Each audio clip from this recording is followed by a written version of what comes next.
Hi everyone. Good evening to all our dear friends, and welcome to our weekly online event diving into Dhamma live Q&A with Bhante Sumitta. I'm your host Dulani Gunasekara, and I'm truly excited to be here with all of you today. Every Friday at 6 p.m. PST and Saturday 6:30 a.m. IST, we gather here on the Dhamma USA YouTube channel to engage in enlightening discussions and Q&A sessions with the esteemed Bhante Sumitta. So mark your calendars for every Friday at 6 p.m. PST and be ready to tune in to these insightful sessions with Bhante Sumitta, who holds a PhD in the subject matter. The wisdom that he imparts is a guiding light for us all on our spiritual journey. And without wasting any more time, let's invite Bhante Sumitta to the stage. Welcome. Hello. Hi.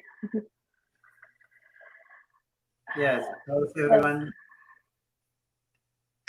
We right now have Hema in the chat. He says Vandam Bhante, and hello to me as well. So far we don't have any questions from the viewers, but I have plenty of questions. So I will ask from there.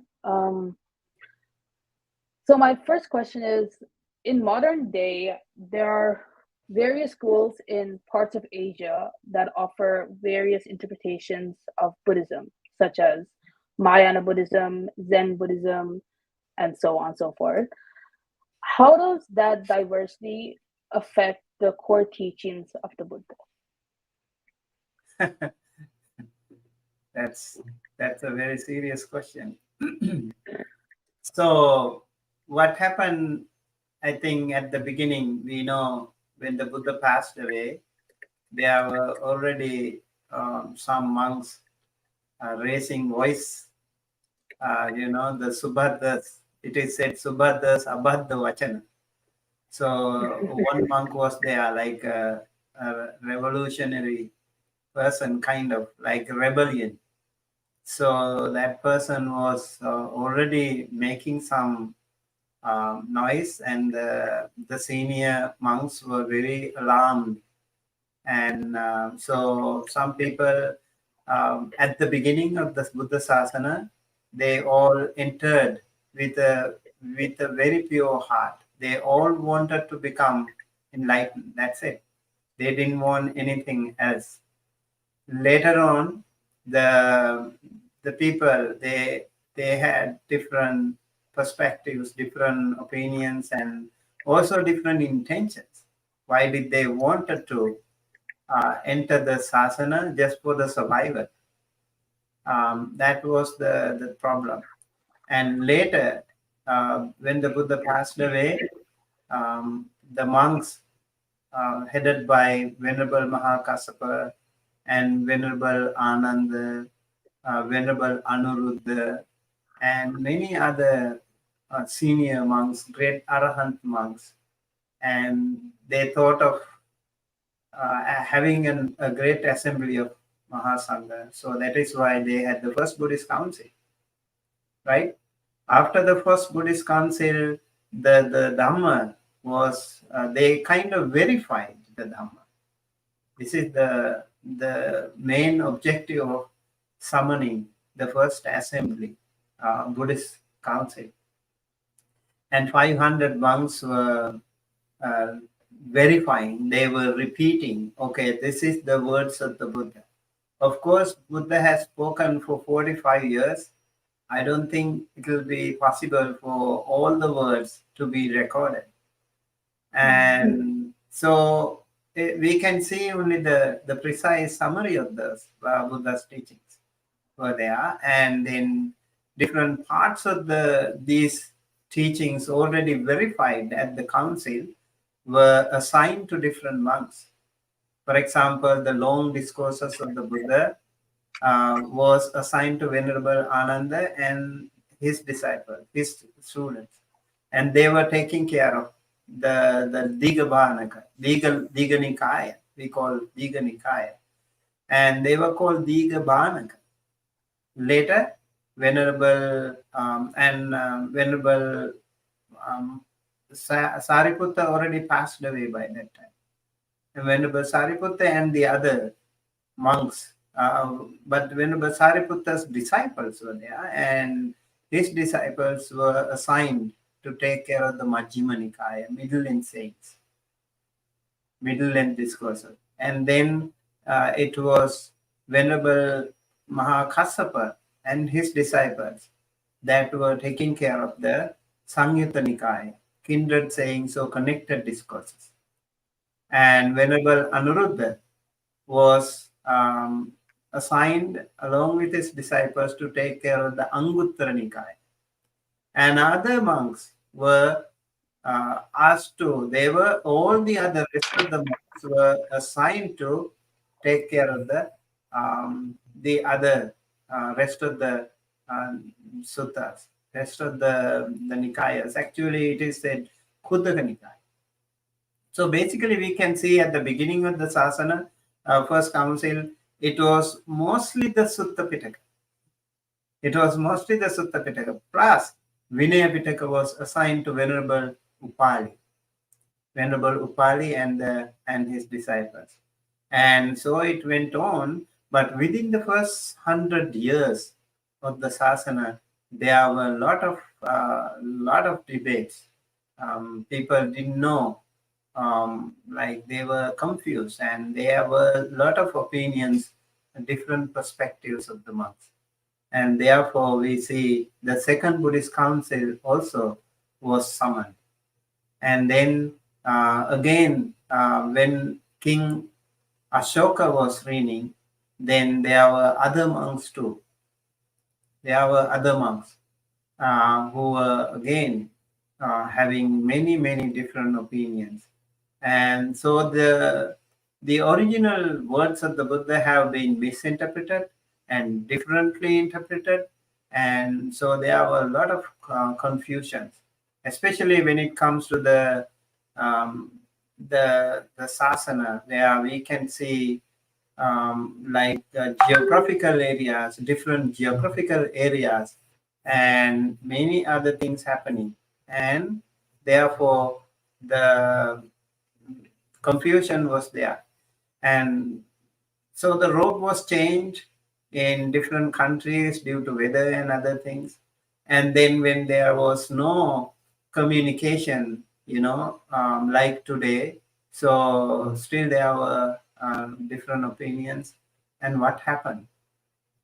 The monks changed. The Buddha actually at the end of his life, he said to the monks, you can change, you can adjust certain minor precepts.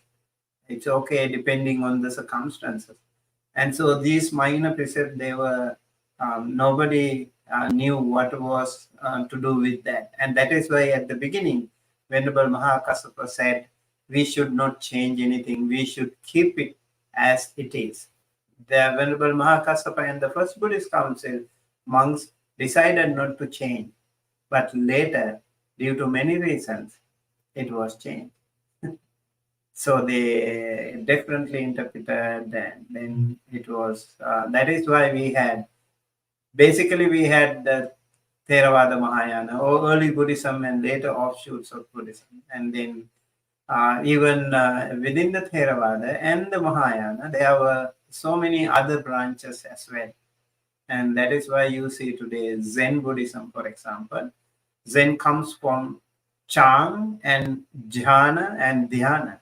You see, the monks who were practicing meditation, they were giving priority to meditation. And so it was Jhana, and then it is in Pali, Jhana, and then Sanskrit, Dhyana. And then when it came to China, it was Chang Buddhism. And when it came to Japan, it was Zen Buddhism.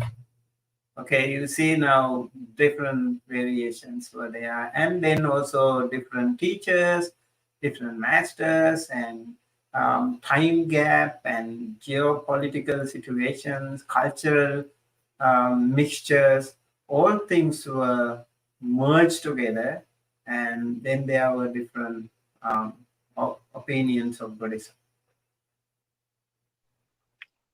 Thank you very much. This was actually a question I've had on my mind for some time, and I wanted to ask different people for their different perspectives on this question. And it's something, this question actually popped up in my class earlier the other day, so it was a good chance to ask it on here as well. Okay, I have another question. I will say it and then I will type it down because these questions were not easy to type down, very short. So the second question is, according to the Buddhist life, Kanthaka, his horse, felt saddened by the Bodhisattva's departure to monkhood. However, I find it curious that some people have claimed that Kanthaka was reborn as a human and eventually joined the Buddhist Sangha. Could you elaborate more on that, if it's true or not? I think according to the legend, the historical story, Kanthaka, he was giving a right to the Bodhisattva, and they are very, very emotionally attached. These animals, these pets, when they are living together with their masters, they are very emotionally attached. And this wonderful horse, he found that Prince Siddhartha or the Bodhisattva would leave for the better, and he would not be able to see him again. And so that gave him a panic attack, a kind of a heart attack.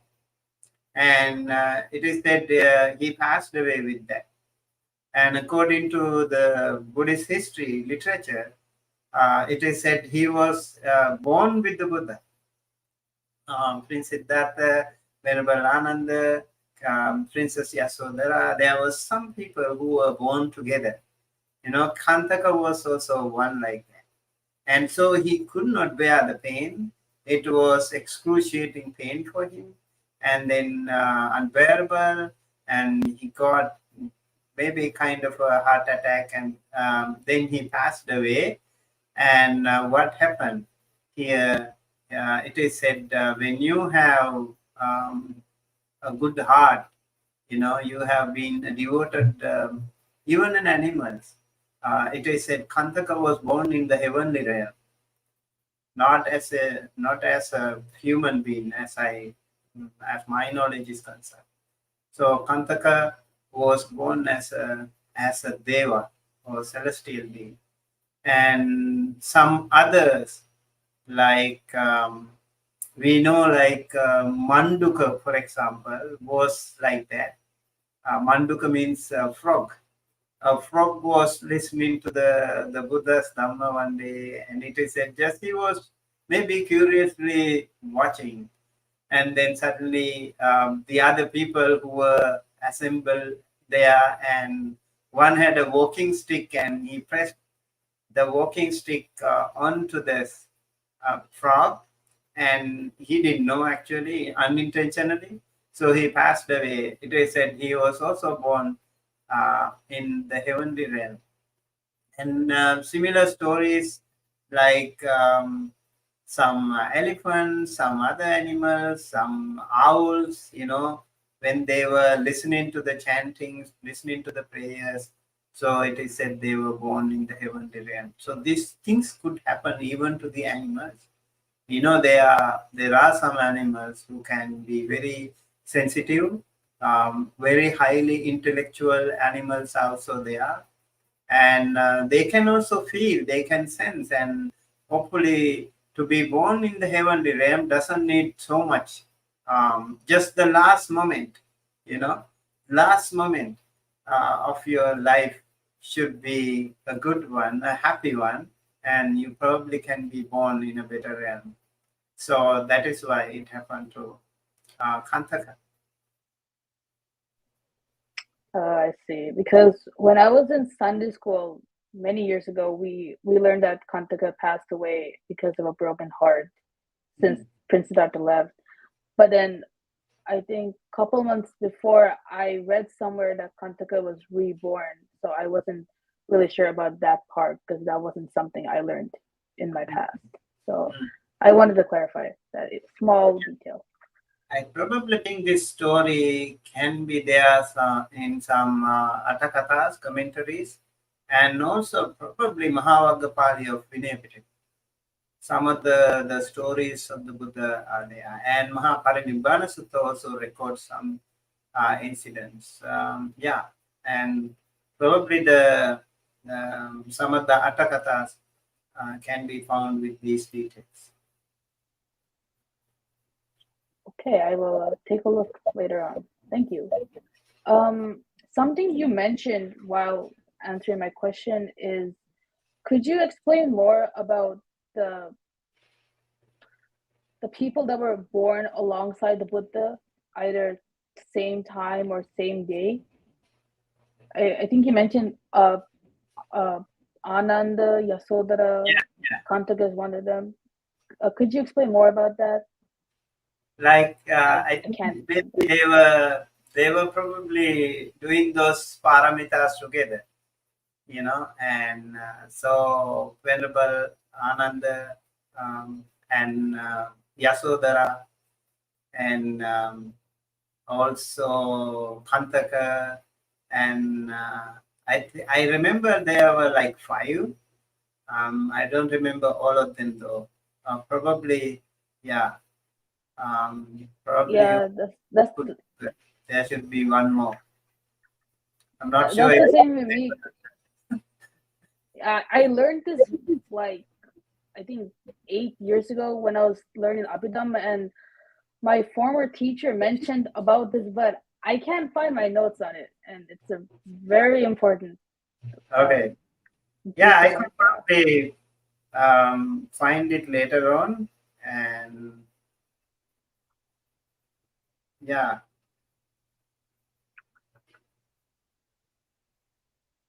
Yeah. Because I want to include it in some. If you want, yeah. Yeah. That'd be great. I guess there's another question related to that same topic. Okay. But it is one of those long questions that I cannot shorten it. So it's basically, it's a concept in Abhidhamma, but I'm not too sure if it's also found in Vinaya Pitaka. It's about before the Bodhisattva descended to the human realm from Tusita Deviloka, he could choose his mother, clan, location, and other related factors. And it's called Pasmaha Balu. Yeah. Could you explain more about that? Yeah, that's the one. Pasmaha Balumo Panchamaha Vilokana, it is said. So again, according to the Buddhist literature, when the Bodhisattva was there in the heavenly realm, then traditionally it is said he is invited by the Deva, celestial beings, to be born in the human realm, and then the Bodhisattva can also see if it is right time. It is said like 5 factors. 5 factors should be there if he is to be born in the human realm. That is his final birth, to be born in the human realm, and then to be enlightened as the Buddha. And so those are called Pasmaha Balum or Panchamaha Vilokana, Kala, time. And then Desa, the time, if it is the right time. So if it is the right time for him to be born in the human realm, and Desa is the location, okay, and so it is there. The Jambudipa, or the modern day India, we can call, and northeastern, or no, like middle part of the India, maybe central India, but it is um, close to Nepal, present day Nepal. So Lumbini was the place where he was born, and Kapilavatthu is the capital city of the kingdom that he was born to. And and then the deeper Kala, deeper Desa, the exact location was the Kapilavatthu, and then Kula is the family that he was born to. That was the Shakya family, his King Shuddhodana and Queen Mahamaya. So they are his mother's parents. And mother also is very important. It is said, according to the tradition, I'm just actually explaining according to the book. So how it is said, like when the Bodhisattva is born to a mother, and she does not give any other son or daughter anymore afterwards, and only he will be born. And it is said after 7 days. So the time is precise. Like after his birth, 7 days after his birth, the mother would pass away. This was the time. So that was the legendary story, Buddhist literature. It says like that. So Queen Mahamaya passed away after 7 days of his birth. So these are called Panchamaha Vilokana. When these things are calculated, or when these are proper, and then he would be born in the human realm. Yeah, that now rings a lot of bells in my head, actually.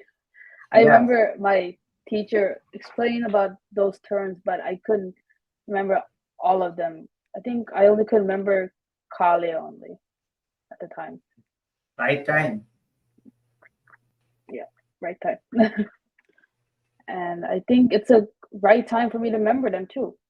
So right. I think in the modern sense, we also need to think like how important it is to have a good time and good place and good parents and everything, very precise and very proper for someone like that to be born into this world. And then we see like how he revolutionized the whole thing, the whole system, and how his wonderful teaching has changed the entire system of India those days, and how Buddhism has flourished not only in India but also all throughout the world. How Buddhism has been able to survive, exist in many different countries, like in Sri Lanka and like in mainland China, Japan, Korea, Thailand, Myanmar, Hong Kong, India, Nepal, Bangladesh, so many other countries. How Buddhism can still survive, find a niche of its own, wherever it goes. How Buddhism beautifully merged with the local culture. These are all amazing. And such a great doctrine to be preached by a person, So someone has to be extraordinary. Someone has to be very special. So, so he had to be born in a special family and in a special time. That is the idea. Thank you very much. I will use that information to help me with my much needed project. Okay, so Hema's asking, Why do all Buddhas need to be born in India?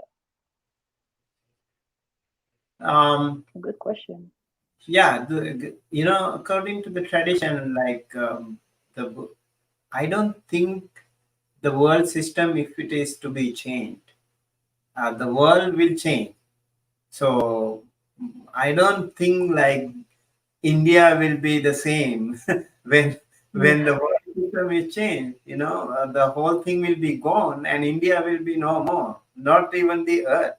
So how can we actually think of like the same place? I don't think it is going to be a reliable response to that. But a place where you can see the truth, you can see the real suffering. I think he found that time, around that time, India was the best place to be born, and then he could um, explore the suffering. He could explore the truth of suffering, the cause of suffering, and the cessation of suffering, and the path leading to the cessation of suffering.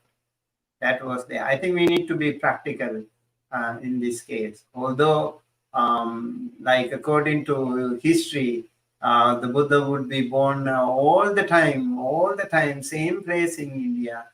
It could be if there is no change to this world system.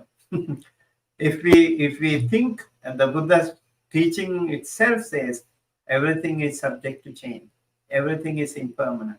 So this world will also be gone, and India will be no more after that. And when future Buddhas come, and where will he born? Where will he be born? He will be born in another realm, somewhere like this, you know. And then in the previous um, systems also, when the earth is gone, the other Buddhas would also be born in a suitable location, in a suitable place where he could navigate the Four Noble Truths, where he could explore, investigate, explain to the world about the Four Noble Truths. I think that should be taken in that sense. I have another follow-up question for that, but because we have questions popping in, I will save that for later. But Hema, I hope that answers your question. And she also has another question. This question was asked by one of the brothers in the Pali US group, asking what is the benefit of learning sutras. She wants your version of the answer, even though she knows the answer. Learning suttas. Hmm. So why do we want to learn the suttas? Because that is the wisdom that we have. The Buddha's teaching, Buddha's wisdom. Just like you learn the Vedas, just like you learn the Quran, just like you learn the Bible, and so is the Pali Suttas. Pali Suttas are the main component where we can see the teachings of the Buddha. People might say even today, like, okay, Buddha's teaching is not only sutta, there could be some other things. Yes, there could be, but do we have any proof? Do we have any evidence? We don't. So we have only available source. Sutta Pitaka is the main thing, but Vinaya Pitaka is mostly to do with the code of conduct. Very important again, yes. And then again, later, Abhidhamma Pitaka was also evolved. And so currently we have Tipitaka, Pali Tipitaka, Sutta, Vinaya, and Abhidhamma. So we have great respect for them. I think when we go through all the suttas, it gives us immense pleasure by learning the Dhamma. And the more we learn this Dhamma, the more we become very happy. And, like lots of things are there. It's amazing. The Buddha said, this Dhamma, the more you explore, the more it shines.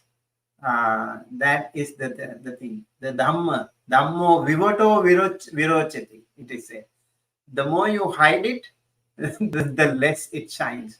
But the more you explore it, investigate, more open it, the Dhamma, it will shine more. So we need to learn suttas. It is very, very important we learn the suttas, and then it will be helpful to all of us.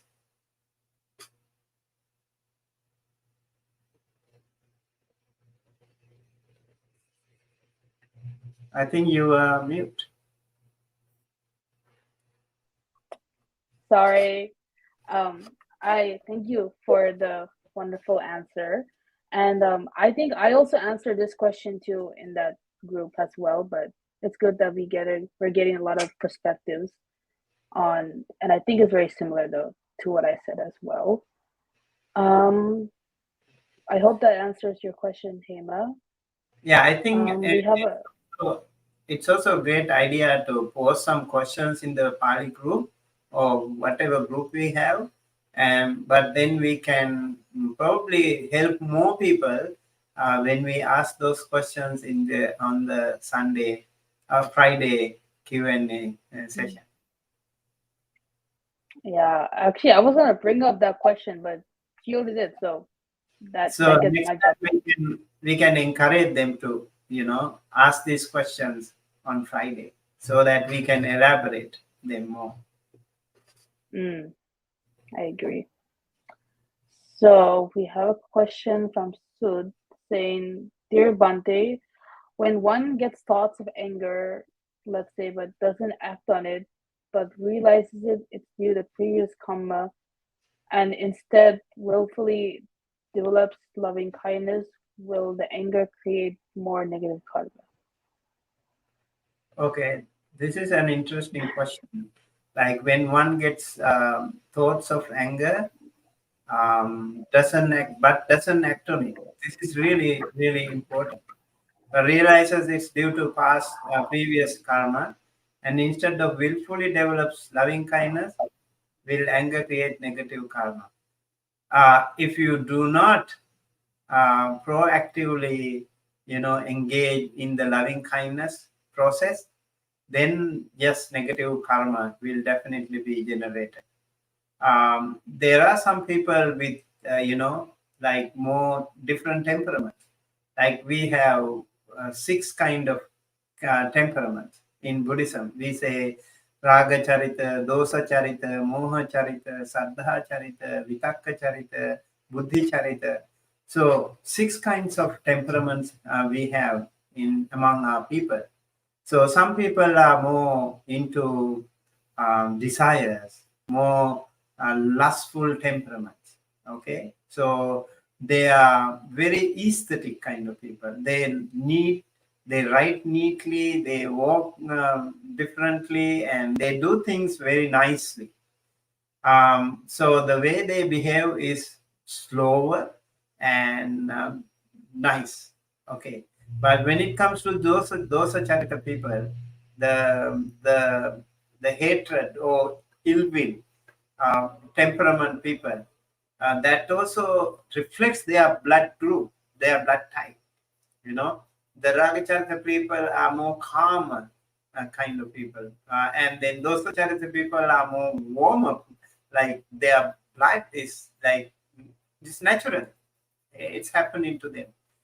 But the other temperaments also are like that, like complications are there, confusion characters, and then intellectually highly intellectual people also. They are different temperaments.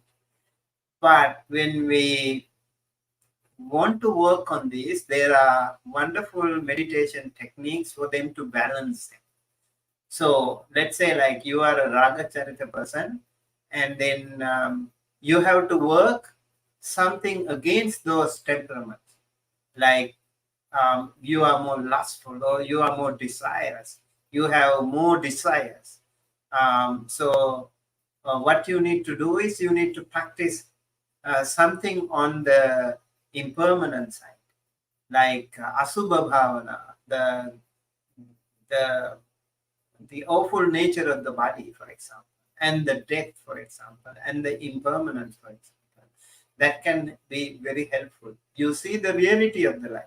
you see the reality of the body, and that can be very helpful for you to practice something against. That is the kind of anti um, um, kind of vaccine or something. You have to work something against that, and then you can balance. So let's say like you were born as a dosa charita person, or and a person who is dominated by ill will. It doesn't mean you will end up your life with that anger temperament forever. Okay, what you can do is you can balance. If you have ill will, you easily get angry, you easily lose temper. There are people like that. That's very human. Then they can work more with the loving kindness meditation, metta bhavana. Okay, this is a very interesting way to counterattack your ill will temperament.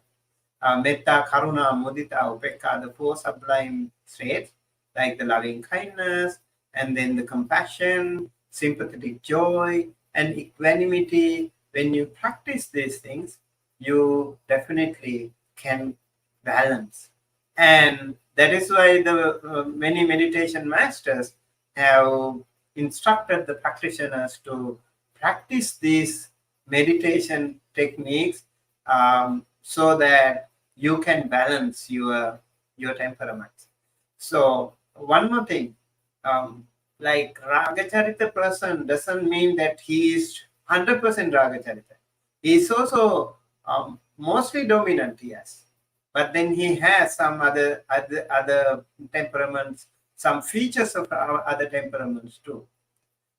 So we need to keep that in mind when you know, you need to know what is your temperament. I remember when I was a novice monk, before entering the monkhood, our high priest, he used to give us the monks used to give us, they test us. We didn't know how they test, but they actually were testing us. How we drink, how we eat, how we sweep the garden, temple garden. The way we do it, they recognize the character. They recognize the temperament of the person, and accordingly, the meditation technique is given to that practitioner. That's how it happens. So there are some people who write with very beautiful handwriting. So mostly they are Ragacharita people. Ragacharita is a really wonderful character actually. And then some people write really fast, and they are not really all messy. They want to do things very faster. They don't have patience, and all these things are part of the dosa charita. And some people are very confusing, and that is part of the vitakka charita. And some are very intellectual, and they don't want all the details. They just need little bit, the precise summary of things. That's it for them. Just like Venerable Sariputta asked Venerable Asaji to say it in precise. I don't need in detail. I can imagine the rest of it. So there are Buddhi Charita people too. Like, so we need to know like different temperaments. According to different temperaments, different meditation techniques are there. These are beautifully explained in Visuddhimagga actually. So if you want to learn more details, Visuddhimagga is a wonderful day. Maybe later on, if you ask me, I could probably explain more. That's how it happens. So don't worry if you have ill will or anger temperament, so you can manage. You can practice more metta, and that way, the more you practice metta, loving kindness, actually you are creating a condition for more past loving kindness and of past wholesome karma to be active with you today. So you will be attracted by more wholesome past karma when you have patience, when you have peace, when you have no anger, so that will actually attract more wholesome karma.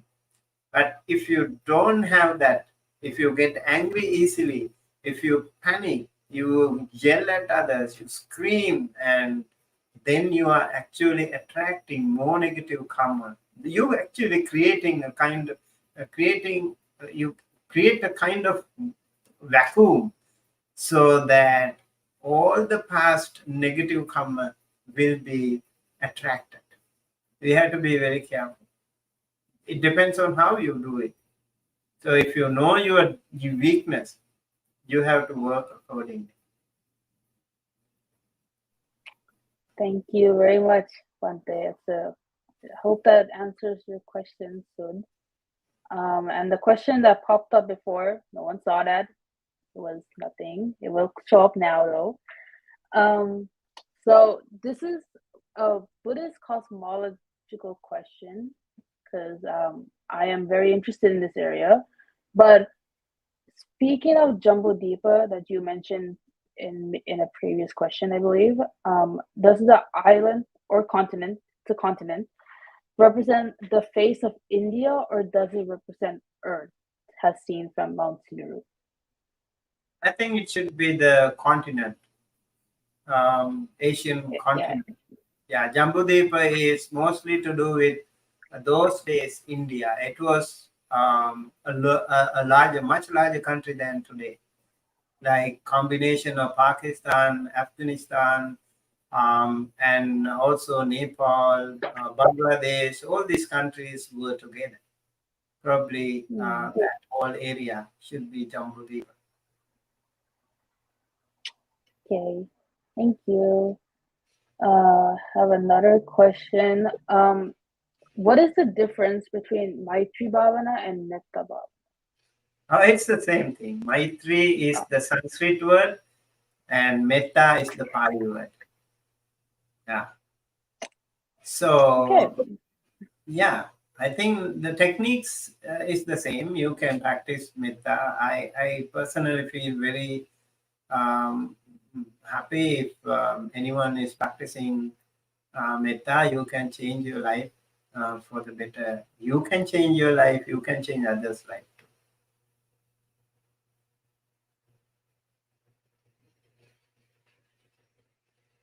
Yeah. Sorry. No wonder the first word Maitri sounds more like Sanskrit than Pali. Thank you. Sud says, Sadhu, Sadhu, Sadhu, Bhante. What do you think of the idea of faking till you make it? For example, what if someone contemplates of how Brahma gods developed a mind of loving kindness and tries to emulate? But if someone like contemplates how Brahma gods develop a mind of loving kindness and tries to emulate. Yeah, like he's basically asking, is it advisable or will it cause more delusion?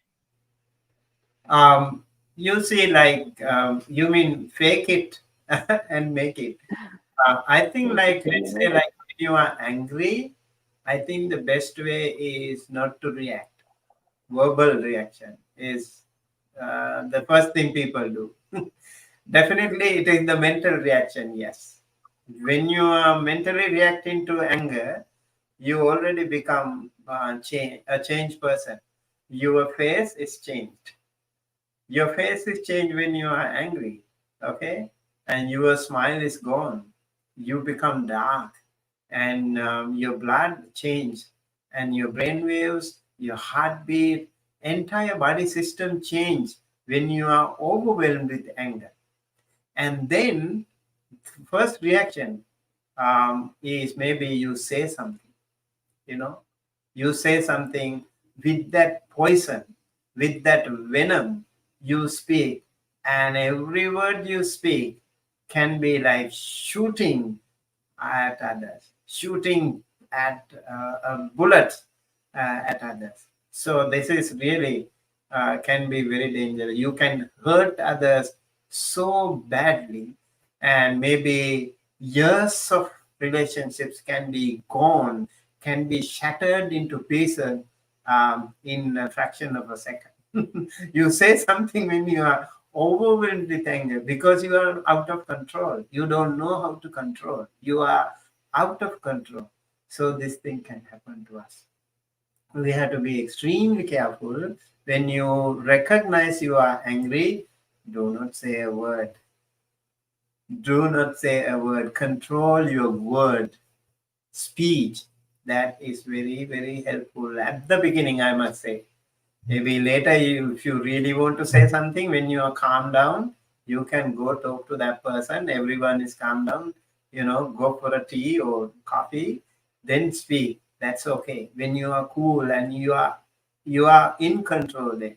But when you are angry, your ego, your ignorance, all these can come into play, and you don't know what to do, and you are out of control. You might say things really badly.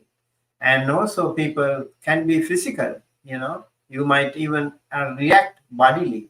This is even more dangerous when we do that.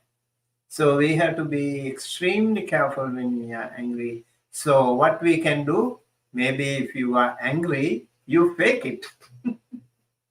You smile and just fake it. So that way at least you don't say anything. You maybe like faking in that sense is a good idea.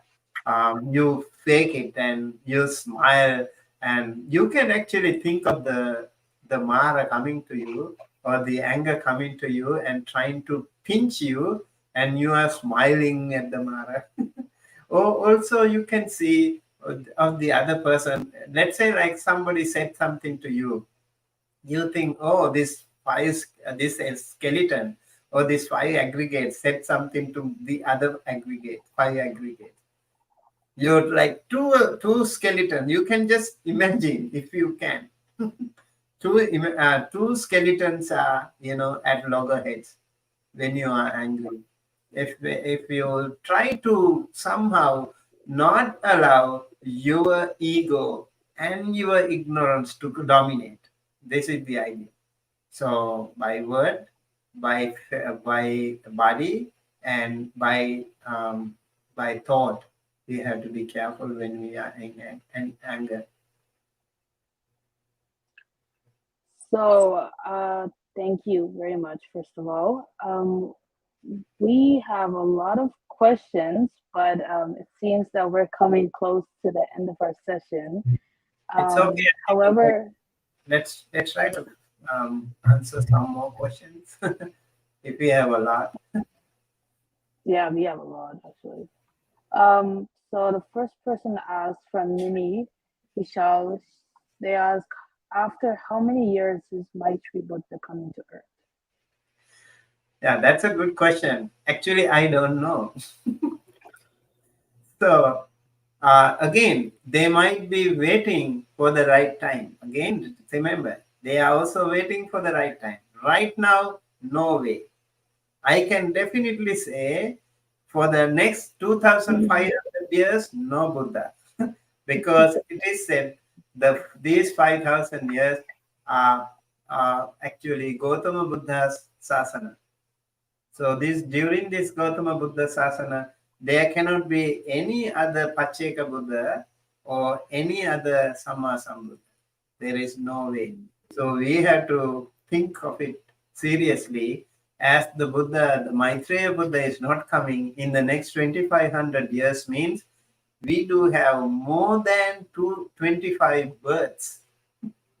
At least if we live 100 years, it will be 25 births for us. So we don't know what will happen to us, you and I. Why? We don't know. Lucky we have the Dhamma today. But if you are born as an animal realm, or if you are born somewhere like you don't know how your mind changes, and within these 25 births, if you are born in the human realm, there is more potential that we might miss even the Buddha. Let's say like you were born in a lower realm, in a hell realm or something. The lifespan is much longer. So you might even not be able to see the Buddha. And if you are born as a Brahma realm, like formless Brahma, okay, like immaterial Brahma realm, you won't be able to see the Buddha. So we need to think. I think what is more important? This question, I think, is very important. As Mini is a very enthusiastic practitioner of Buddhism. I think she has intentionally asked this question: why it is important for us to think?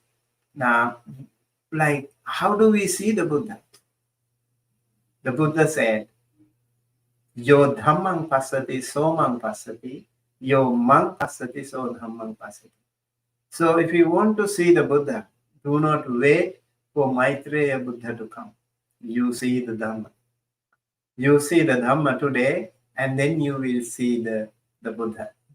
And even if you see the Buddha in your physical eye, naked eye, you actually don't see the Buddha. You want to see the Buddha, you see the Dhamma.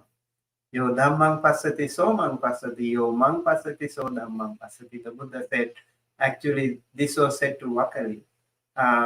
So when he was looking at the Buddha, he was just gazing at the Buddha forever. And the Buddha said, you can see me by looking.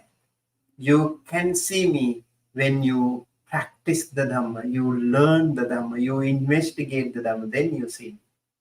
That was the Buddha's idea. I think today we need to be even more careful, and it is a golden opportunity that we all have. We have the Dhamma with us today, and we need to see the Dhamma. We need to practice it, and then we can see the Buddha even today. I highly agree with that too. That if you want to see the Buddha, you see the Dhamma. It's very true. And Hema commented about that Maitreyi Buddha will come around 5,600,000 years from now. I don't know, like how these things are calculated, and no matter what, you can already see like millions of years or whatever. So I don't even know if we really don't know. Okay, and yeah, the Maitreya Buddha definitely can come. Definitely, the lifespan of the devas are much longer. Even a celestial day in the Chatum Maharajika Deva for guardian angels, it is said one day there is equal to 50 human years. And if you go to the other Deva realm, one day there is equal to 100 human years. You can imagine, like, the more you go up in the ladder, in the hierarchy of the Deva realm, and then when you go to Brahma realm, their lifespan is much more. Yeah, these 500 things are just like nothing. I think it is like money in Indonesia. You know, the money in Indonesia, $1 is equal to maybe millions of something like that. So our life is much shorter compared to them. So they live longer, or maybe it is not so much for them. But as we are humans, we don't know how we survive that long. And also, do we have the opportunity to see the Buddha and to see the Dhamma? We don't know. Yeah, that's very true. So, Bhante, you have 5 more questions in line. Okay. You want to take them, or you want to Yeah, say them for it? we'll try if we can answer them shortly. Okay. Hema asks, where is Mount Sineru located? That's another question. Like, actually, I don't think it has a location though. like, this is an interesting question. Like how the the heavenly realms and all are located. Where exactly are they?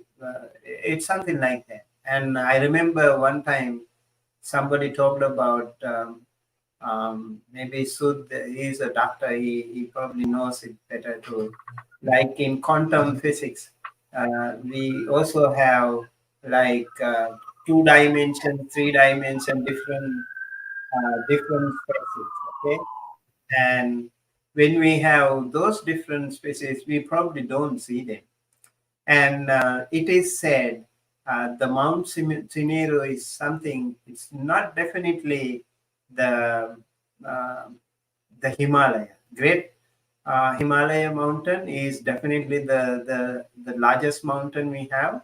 Yes, but there can be some other mountains that we, in our naked eyes, can't even see. Let's say, like depending on the dimension they have. I think this is an idea for our scientists and other people who are also enthusiastic about Buddhism, for you to think like how can these 2 dimensions or different dimensions species can be seen, just like that there could be some Sineru mountain much larger than we assume. So it is said the Sineru mountain is mentioned there. So probably it could be a mountain that we can see in our naked eye.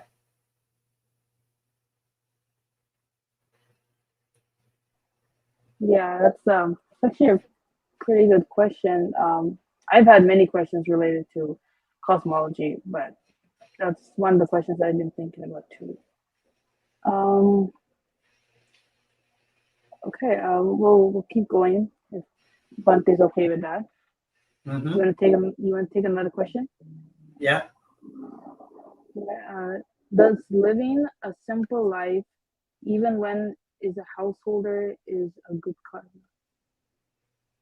Yeah, I mean, simple doesn't mean a bad. I think the monks, for example, lives a very simple. It's a good question that you asked, Minnie. One day, a deva came, a celestial being came to the forest, and a monk who was practicing under a tree, he asked this question, the same question. How come you are so um, like shining, and you don't even have enough comforts here, and you don't have beds, like comfortable beds like the people in the city, and you just live in a simple cave or under a tree and live with very simple requirements, and how come you are so luminous and you are so shining, so such a different vibration you have? Venerable monk said, I don't worry about my past. Atitang nanu so chanti. I don't worry about my past. Nappajapanti nagatang. I don't fear about my future. It is yet to come. The past is gone and the future is yet to come. Pachupannena yapenti. I just live simple right here, right now, at the present moment. Tena vanno pasidati. That is why my complexion is much better. So when you have less possessions, so much the better for you actually. You don't have to worry too much.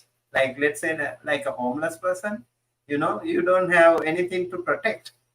You just have very simple thing. Nobody will steal things from you. But if you have too many things, like lot of properties, lot of businesses, you are constantly afraid, being afraid, panic, stress. You can't even walk here and there freely when you have too many possessions. All the powerful people you see, when they go, they have a lot of security guards, right? So many people, they are surrounded by security. But the simple people like you and I, we can just walk anywhere. Nobody will steal things from us. Like the monks, They don't have jewelry, they don't have any ornaments, nothing. They just go with the simple rope and with the arms pole. I don't think anyone will disturb them, so they can live more simple life. That is definitely a good karma.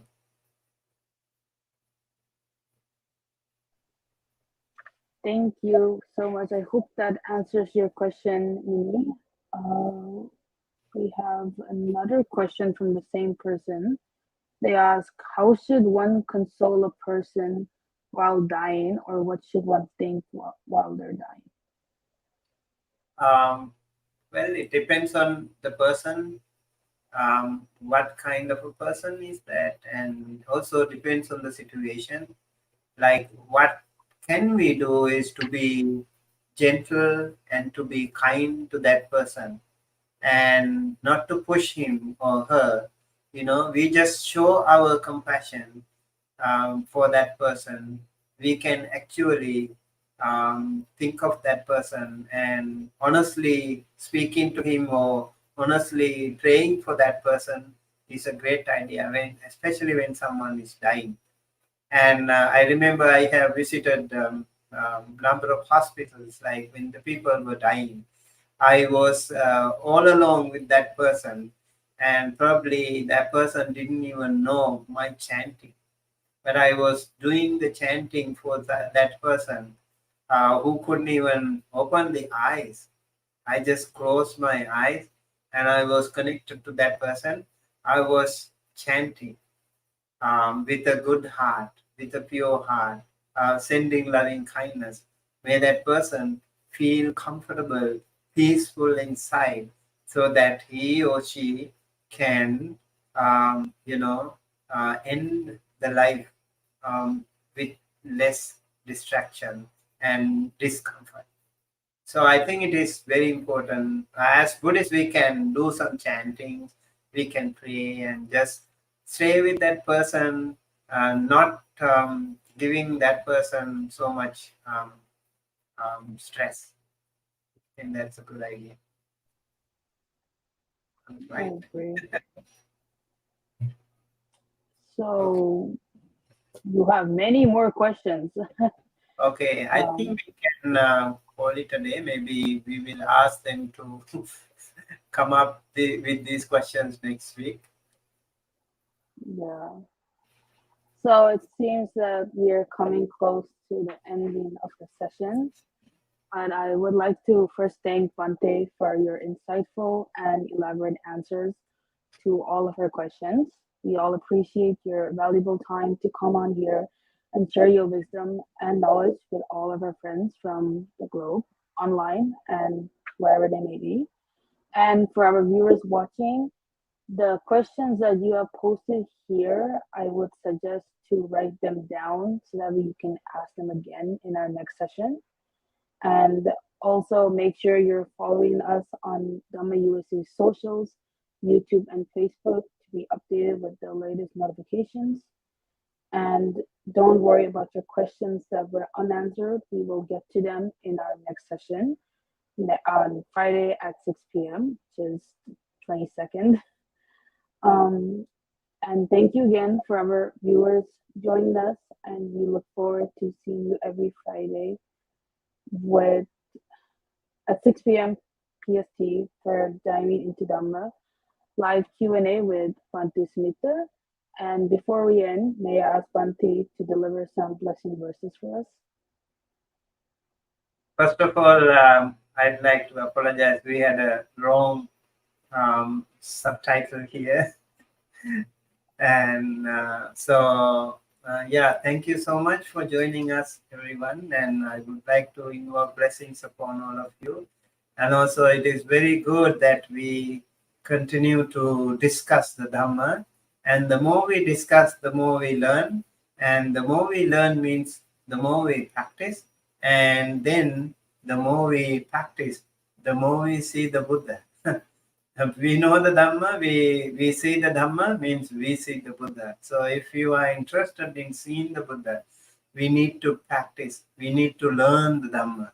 So Sunatha Dhareta Charata Dhamme So these three parts are important. We need to listen to the Dhamma, we need to learn the Dhamma, and we need to practice the Dhamma. This is a great opportunity, a great window. Now, every Friday at 6 p.m. Pacific time, we will come live, and you have a great opportunity to discuss. I will try my best. I'm not definitely perfect, but I will try my best to help as much as I can. I hope this helps you today, and looking forward to seeing you again with another session. May you all be well, happy, healthy. Sabbe satta bhavantu sukhitatta. Abhivadana sivis nichang vaddha pachayino. Chattaro dhamma vaddhanti ayuvanno sukham balang. आयुरारोग्य संपत्ति सग्ग संपत्ति में अतो निब्बान संपत्ति मिनाते समिध्यतु. Sadhu, sadhu, sadhu. May everyone be well and happy, and everyone satisfied.